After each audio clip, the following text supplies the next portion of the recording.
Chapter 8, Josepe Rizal's exile in Dapitan in 1892 to 1896.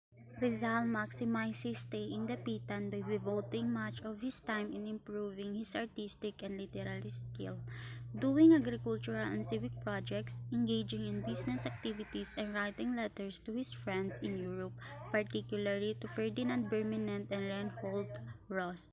Rizal as a physician. As a physician, Rizal provided free medicine to his patients. Most of them were underprivileged. However, he also had wealthy patients who paid him well enough for his excellent surgical skill. Among them were Don Ignacio Tomarong, who gave Rizal 3,000 pesos for restoring his sight, an Englishman who gave him 500 pesos, and a Clanon haciendero, Don Francisco Azcaraga, who paid him a cargo of sugar. Rizal as an engineer.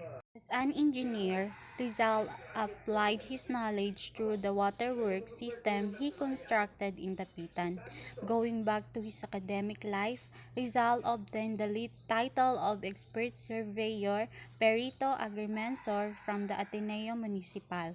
From his practical knowledge as an agrimensor, he widened his knowledge by reading engineering-related books. As a result, despite the inadequacy of tools at hand, he successfully provided a good water system in the province. Rizal as an educator. As an educator, Rizal established a school in Dapitan which was attended by 16 young boys from prominent families. Instead of charging them for the matriculation, he made the student do community projects for him like maintaining his garden and field. He taught them reading, writing in English and Spanish, geography, history, mathematics, industrial work, nature study, morals, and gymnastics. He encouraged his students to engage in sports activities to strengthen their bodies as well. Rizal as a farmer or agriculture.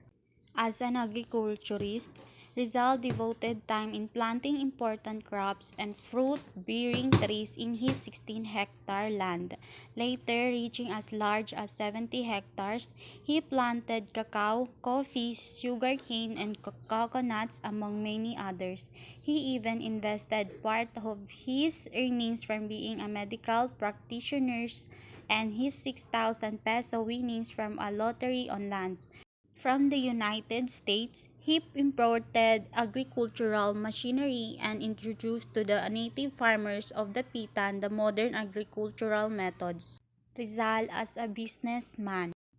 As a businessman, the adventurous Rizal, with his partner Ramon Carrion, tried his luck in the fishing, hemp, and copra industries. In a letter to his brother-in-law, Manuel T. Hidalgo, he pointed out the potential of the fishing industry in the province as the area was abundant with fish and good beach. He also requested that 2 good Calamba fishermen be sent to Dapitan to teach the fisher folks of the new fishing methods using a big net called pukutan. Rizal as inventor.